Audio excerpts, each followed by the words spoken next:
En la primavera de 1995, un orfanato rural cerca de la frontera entre Estados Unidos y México se convirtió en el centro de uno de los casos sin resolver más inquietantes de la historia reciente. Antes de continuar, suscríbete al canal y activa las notificaciones para no perderte ningún video nuevo. La tranquila mañana de abril comenzó como cualquier otra en el orfanato Santa Esperanza, ubicado en un valle remoto a 50 kilómetros de la frontera. Los trabajadores agrícolas de un rancho cercano notaron algo extraño cuando pasaron por el camino principal. El orfanato, normalmente lleno de actividad con niños jugando en el patio delantero y personal moviéndose entre edificios, estaba completamente silencioso. Las puertas estaban cerradas y las ventanas vacías reflejaban el sol naciente sin ningún signo de vida en su interior. Manuel Hernández, uno de los trabajadores que pasaba diariamente frente al orfanato, decidió acercarse después de 3 días consecutivos de silencio absoluto. Al llegar a la entrada principal, encontró las puertas sin cerrar, pero el interior completamente vacío. Las habitaciones estaban ordenadas, las camas hechas y los platos limpios en la cocina, como si todos hubieran salido momentáneamente. Pero no había ninguna nota, ningún indicio de a dónde habían ido 63 niños y 17 miembros del personal. Las autoridades locales llegaron horas después, lideradas por el sheriff Thomas Wilson, quien realizó una inspección superficial y rápidamente declaró que el orfanato había sido reubicado administrativamente. Cuando los reporteros locales solicitaron más información, se les entregó un comunicado oficial indicando que los niños habían sido transferidos a varias instituciones estatales como parte de una reorganización planificada. Pero ningún documento especificaba los nombres de estas instituciones, ni el paradero específico de ninguno de los niños. La hermana María Dolores, quien había trabajado en el orfanato durante 15 años, antes de ser transferida a otra institución 6 meses antes de la desaparición, intentó localizar a los niños que había cuidado. Sus llamadas telefónicas a oficinas gubernamentales fueron ignoradas, sus cartas devueltas sin abrir, y cuando intentó visitar las oficinas del condado, se le negó el acceso. Pero lo que descubrirían después cambiaría todo. Durante las semanas siguientes, familias de los niños, muchas de ellas inmigrantes con recursos limitados, comenzaron a presentarse en la oficina del sheriff. Madres y padres que habían dejado a sus hijos temporalmente mientras buscaban trabajo, abuelas que no podían cuidar a sus nietos, tíos y tías que habían prometido regresar por sus sobrinos. Todos recibieron la misma respuesta fría y calculada. Los registros estaban sellados por orden judicial, la información era confidencial y deberían dirigirse al Departamento de Servicios Sociales del Estado, donde sus solicitudes se perdían en un laberinto burocrático. El edificio del orfanato fue rápidamente cerrado con tablas en las ventanas, cercado con alambre de púas y colocado bajo vigilancia constante por guardias de seguridad privados. Un letrero oficial declaraba el área como propiedad del gobierno bajo investigación por problemas estructurales. Los vecinos que hacían demasiadas preguntas recibían visitas nocturnas de hombres con placas que sugerían consecuencias si continuaban indagando. En 1996, un pequeño periódico local, El Observador del Valle, publicó un artículo cuestionando la desaparición. Al día siguiente, el editor jefe recibió una visita de funcionarios federales que confiscaron computadoras y archivos relacionados con la historia. El periódico cerró un mes después, citando problemas financieros. La verdad era mucho más perturbadora de lo que nadie imaginaba. Durante los años siguientes, el caso del orfanato Santa Esperanza se convirtió en poco más que un susurro entre los habitantes locales.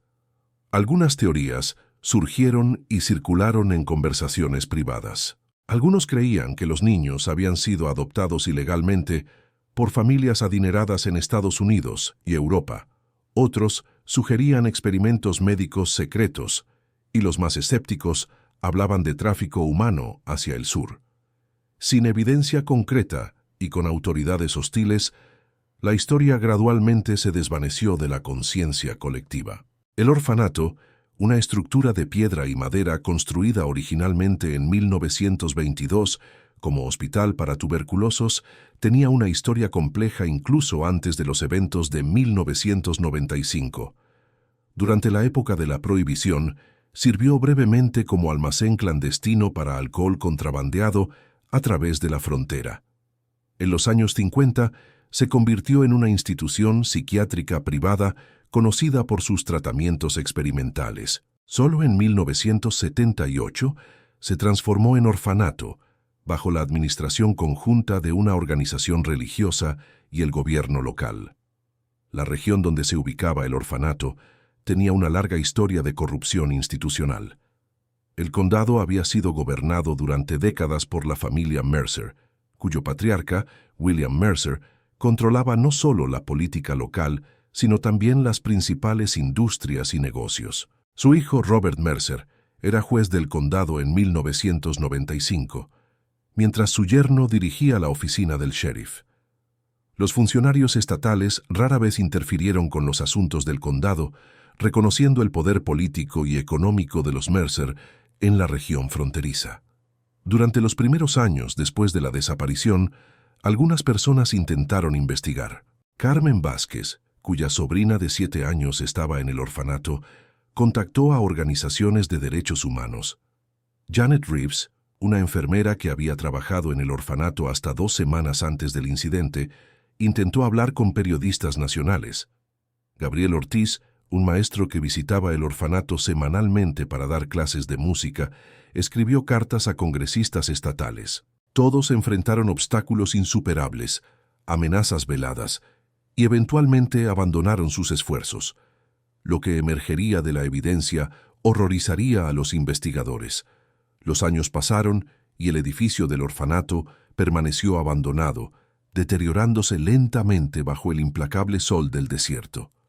La vegetación invadió los patios, las paredes se agrietaron y el techo comenzó a colapsar en algunas secciones. Los letreros de advertencia gubernamental se desvanecieron con el tiempo, pero la gente local seguía evitando el lugar, ahora rodeado de leyendas y rumores siniestros. En 2020, 25 años después de la desaparición, el terreno fue adquirido por una empresa de desarrollo inmobiliario, con planes de construir un complejo turístico de lujo. El anuncio apareció en pequeños avisos legales en periódicos locales, casi invisible entre otros comunicados oficiales. La demolición estaba programada para comenzar inmediatamente, sin audiencia pública ni periodo de comentarios. Sin embargo, el verdadero horror apenas comenzaba. El equipo de demolición llegó temprano en una mañana de marzo. Dirigidos por el capataz Miguel Sánchez, un hombre local que había crecido escuchando historias sobre el orfanato, comenzaron a despejar el terreno alrededor del edificio principal. Durante la inspección inicial, uno de los trabajadores notó algo extraño en la estructura del sótano. Una sección de la pared no coincidía con los planos originales del edificio que la empresa constructora había obtenido. Usando equipo de detección de metales y radar de penetración terrestre, el equipo identificó lo que parecía ser un espacio hueco detrás de una pared falsa en el nivel más bajo del edificio. Con cautela, abrieron un pequeño agujero en la pared y utilizaron una cámara endoscópica para examinar el interior. Las imágenes mostraron una habitación sellada de aproximadamente 5 metros por 6 metros, llena de estanterías, archivadores y cajas. Miguel Sánchez detuvo inmediatamente la demolición y contactó a las autoridades locales. Para su sorpresa, recibió instrucciones de sellar el agujero, abandonar el lugar y esperar nuevas órdenes. Inquieto por la respuesta, Miguel tomó una decisión que cambiaría el curso de la historia. Contactó a Elena Ramírez, una periodista independiente que había ganado reconocimiento nacional por sus investigaciones sobre corrupción fronteriza. Pero lo que encontrarían dentro sería más perturbador que cualquier cosa que hubieran imaginado. Elena llegó al sitio esa misma noche, acompañada por Diego Morales, un ex detective que ahora trabajaba como investigador privado especializado en personas desaparecidas. Utilizando la oscuridad como cobertura, entraron al edificio abandonado y localizaron la pared falsa en el sótano. Con herramientas básicas, ampliaron cuidadosamente la abertura hasta crear un espacio suficiente para que una persona entrara. La habitación oculta estaba sorprendentemente bien preservada, sellada herméticamente durante 25 años. El aire viciado olía a papel viejo y humedad. Con linternas iluminaron el contenido. Docenas de cajas etiquetadas con fechas y códigos, archivadores metálicos organizados alfabéticamente, y estanterías con carpetas cuidadosamente ordenadas. En el centro de la habitación, una mesa de metal sostenía lo que parecía ser un diario y varios dispositivos electrónicos antiguos, incluyendo una grabadora de casetes y una cámara Polaroid. Elena comenzó a examinar los documentos mientras Diego fotografiaba meticulosamente cada rincón de la habitación.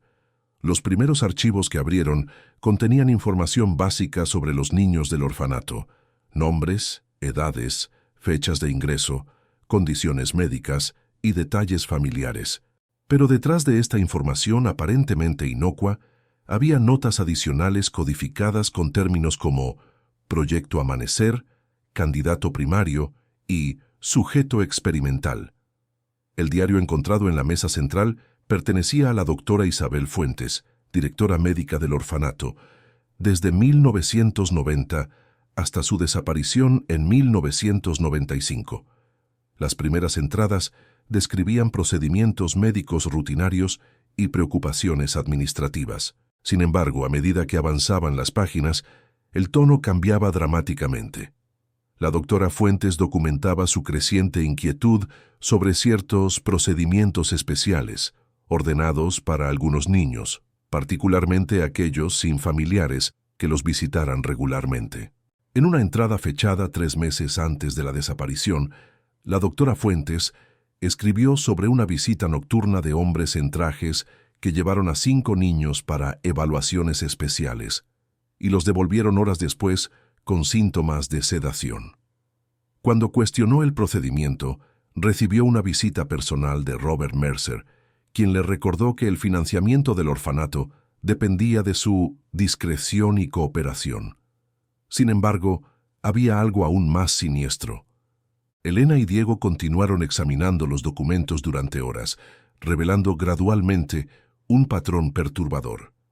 El orfanato Santa Esperanza no era simplemente una institución benéfica, funcionaba como centro de selección para lo que los documentos denominaban Programa de Avance Genético, una iniciativa clasificada que involucraba a múltiples agencias gubernamentales y empresas farmacéuticas privadas. Los niños eran categorizados basándose en características físicas, resultados de pruebas cognitivas y perfiles genéticos obtenidos a través de exámenes médicos rutinarios. Aquellos considerados excepcionales recibían tratamientos experimentales disfrazados como vacunas. Los efectos secundarios eran meticulosamente documentados, con fotografías adjuntas mostrando cambios físicos y resultados de pruebas de rendimiento, comparando capacidades antes y después de los tratamientos. Las últimas entradas del diario de la doctora Fuentes revelaban su creciente horror al descubrir la verdadera naturaleza del programa. Había comenzado a recopilar evidencia secretamente, haciendo copias de documentos clave y tomando fotografías de los procedimientos. En su entrada final, fechada 3 días antes de la desaparición, escribió: «No puedo seguir siendo cómplice. He contactado a alguien que puede ayudar a exponer esto. Dios me perdone por no haber actuado antes». La verdad completa era aún más escalofriante de lo que cualquiera podría haber imaginado. Entre los documentos, Elena encontró una carpeta etiquetada Contingencia Amanecer, que contenía un plan detallado para la evacuación y reubicación de los niños y el personal en caso de exposición pública. El plan incluía la eliminación de registros, la creación de historias encubiertas y la distribución de los niños a diversas instalaciones en 3 países diferentes. También especificaba la necesidad de contener a cualquier personal que representara un riesgo de filtración de información. La lista adjunta identificaba a la doctora Fuentes y a otros 4 miembros del personal como riesgos primarios que requerían contención permanente. El significado siniestro de esta frase quedó claro cuando encontraron fotografías de lo que parecían ser tumbas sin marcar en una ubicación remota, con las coordenadas GPS anotadas al reverso. Diego localizó un casete en la grabadora y después de encontrar baterías funcionales entre los suministros de la habitación, reprodujo su contenido. La voz temblorosa de la doctora Fuentes describía cómo había descubierto que los niños seleccionados eran transferidos eventualmente a instalaciones militares secretas para continuar con los experimentos. Había escuchado conversaciones sobre modificaciones genéticas, resistencia mejorada y capacidades cognitivas ampliadas. La grabación terminaba abruptamente, con el sonido de una puerta abriéndose y voces masculinas entrando a la habitación. Mientras continuaban su investigación, Elena y Diego descubrieron evidencia que conectaba el programa con operaciones similares en al menos 5 orfanatos más a lo largo de la frontera, todos bajo el control indirecto de la familia Mercer y sus asociados. Los documentos sugerían que el programa había estado activo desde finales de los años 70, con cientos de niños procesados a través del sistema. Pero el verdadero alcance era aún más impactante.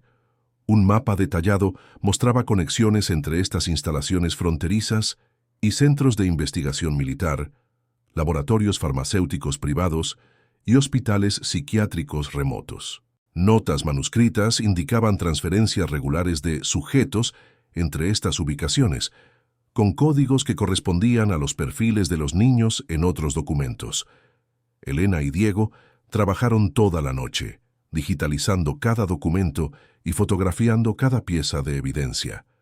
Al amanecer habían compilado suficiente información para comenzar a reconstruir lo que realmente había sucedido aquella noche de abril de 1995. Pero el mayor descubrimiento estaba por venir. En una caja sellada encontraron docenas de cintas de video etiquetadas por fecha que mostraban las actividades diarias del orfanato, incluyendo la noche de la desaparición. Sin un reproductor disponible, tomaron las cintas junto con el resto de la evidencia que pudieron transportar y salieron del edificio justo cuando los primeros rayos del sol aparecían en el horizonte. Lo que revelaban estas cintas cambiaría todo el curso de la investigación. Durante las semanas siguientes, Elena estableció una red de colaboradores, incluyendo expertos forenses, abogados de derechos humanos y periodistas de investigación de confianza. Trabajando desde un lugar seguro, comenzaron a analizar meticulosamente la evidencia recuperada, utilizando tecnología moderna para restaurar documentos dañados y mejorar la calidad de las grabaciones. Las cintas de video, una vez digitalizadas y mejoradas, proporcionaron la primera visión clara de los eventos de aquella noche. Las imágenes mostraban vehículos militares sin identificación llegando al orfanato poco después de la medianoche. Hombres armados con uniformes sin insignias entraron al edificio mientras otros establecían un perímetro de seguridad. Durante las siguientes 3 horas, los niños fueron sacados en grupos, algunos caminando por sí mismos, otros llevados inconscientes. El personal fue escoltado separadamente, con claros signos de coacción. La última grabación mostraba a la doctora Fuentes siendo arrastrada por 2 hombres mientras intentaba resistirse. En un momento, logró mirar directamente a la cámara, como si supiera que algún día alguien vería este registro de lo sucedido. Sus labios formaron claramente las palabras «encuentra los archivos» antes de ser forzada a salir del cuadro. El análisis forense de los documentos reveló detalles aún más inquietantes. Los experimentos no se limitaban a pruebas médicas básicas. Incluían modificaciones genéticas experimentales, utilizando tecnologías emergentes de la época, exposición controlada a patógenos modificados para probar respuestas inmunológicas y procedimientos neurológicos diseñados para alterar patrones cognitivos y emocionales. Los informes de progreso indicaban que algunos niños mostraban resultados prometedores, con mayor resistencia a enfermedades, capacidades cognitivas mejoradas o tolerancia inusual al dolor y la privación. Estos casos exitosos eran transferidos a instalaciones de desarrollo avanzado para estudios longitudinales. Los considerados no viables eran enviados a lo que los documentos denominaban eufemísticamente cuidado terminal. Elena y su equipo utilizaron tecnología de reconocimiento facial para intentar identificar a los niños en las imágenes de archivo. Cruzando esta información con bases de datos públicas, lograron localizar a 7 posibles supervivientes, ahora adultos, en sus 30 y 40 años, viviendo bajo identidades diferentes en diversos países. El contacto inicial con estos individuos reveló historias fragmentadas de traumas infantiles, recuerdos suprimidos y problemas de salud inexplicables. Una de estas sobrevivientes, Ana Luisa Mendoza, actualmente profesora universitaria en Argentina, bajo un nombre diferente, accedió a compartir sus recuerdos. Describió cómo fue separada de los otros niños debido a su potencial excepcional y transferida a una instalación en las montañas, donde pasó años sometida a pruebas y procedimientos. Eventualmente fue adoptada por una familia vinculada al programa y criada con una nueva identidad, con la amenaza constante de que cualquier revelación sobre su pasado resultaría en consecuencias severas para ella y sus seres queridos. Mientras la investigación avanzaba, el equipo descubrió conexiones cada vez más amplias entre el programa del orfanato y estructuras de poder establecidas. Documentos financieros mostraban transferencias de fondos desde agencias gubernamentales a través de fundaciones fantasma hacia las cuentas personales de la familia Mercer y otros funcionarios locales. Correspondencia cifrada revelaba comunicación regular entre Robert Mercer y altos funcionarios militares y de inteligencia sobre el progreso del programa. Particularmente perturbador fue el descubrimiento de que el programa no había terminado con la evacuación del orfanato Santa Esperanza. Simplemente se había fragmentado y continuado bajo diferentes nombres y ubicaciones. Referencias en documentos posteriores indicaban operaciones activas hasta al menos 2010, con terminología actualizada pero objetivos similares. Elena y su equipo enfrentaban ahora una decisión crucial. La evidencia que habían recopilado era suficiente para exponer uno de los mayores escándalos de experimentación humana en la historia reciente, implicando a figuras poderosas en múltiples niveles gubernamentales. Pero también sabían que tales revelaciones pondrían en riesgo sus vidas y las de los sobrevivientes identificados. Después de cuidadosas deliberaciones, Elena implementó un plan de divulgación estratégica. En lugar de publicar toda la información de una vez, creó múltiples paquetes de evidencia encriptados y los distribuyó a periodistas de confianza, organizaciones de derechos humanos y bufetes de abogados internacionales, con instrucciones para liberarlos simultáneamente si algo le sucedía a ella o a su equipo. La primera fase de revelaciones públicas comenzó con un documental meticulosamente producido que presentaba la evidencia más sólida junto con testimonios anónimos de sobrevivientes. La respuesta fue inmediata y abrumadora. Medios internacionales retomaron la historia. Activistas exigieron investigaciones y familias de los desaparecidos finalmente vieron una posibilidad de respuestas y justicia. Las autoridades actuales, distanciadas de los eventos de 1995, anunciaron investigaciones oficiales. Robert Mercer, ahora un anciano de 87 años, negó todas las acusaciones a través de su equipo legal antes de sufrir un aparente ataque cardíaco, que lo dejó en estado crítico, incapaz de enfrentar interrogatorios. Otros involucrados comenzaron a desaparecer o morir en circunstancias sospechosas, sugiriendo que estructuras de poder invisibles seguían protegiendo sus secretos. Los equipos forenses que finalmente recibieron autorización para examinar el orfanato descubrieron evidencia adicional, incluyendo restos humanos en una fosa común cercana que correspondían a 5 adultos, presumiblemente el personal contenido permanentemente, mencionado en los documentos. El análisis de ADN permitió identificar a la doctora Fuentes entre ellos, confirmando su trágico destino, pero también validando su valiente intento de exponer la verdad. Mientras las investigaciones continúan y más revelaciones emergen cada día, la historia del orfanato Santa Esperanza sirve como un recordatorio sombrío de cómo el poder institucional puede ser abusado, cómo los más vulnerables pueden ser sacrificados en nombre del progreso y cómo la verdad, aunque enterrada profundamente, eventualmente encuentra su camino hacia la luz. Para las familias que buscaron respuestas durante décadas, para los sobrevivientes que viven con las cicatrices físicas y psicológicas de lo que experimentaron, y para una comunidad silenciada por miedo y complicidad, la exposición de esta verdad ofrece tanto dolor como liberación. Es el comienzo de un proceso de sanación y justicia largamente postergado. Esta historia nos recuerda que la vigilancia constante es el precio de la libertad, que el silencio frente a la injusticia es complicidad, y que incluso los secretos más oscuros eventualmente son iluminados por la luz persistente de la verdad.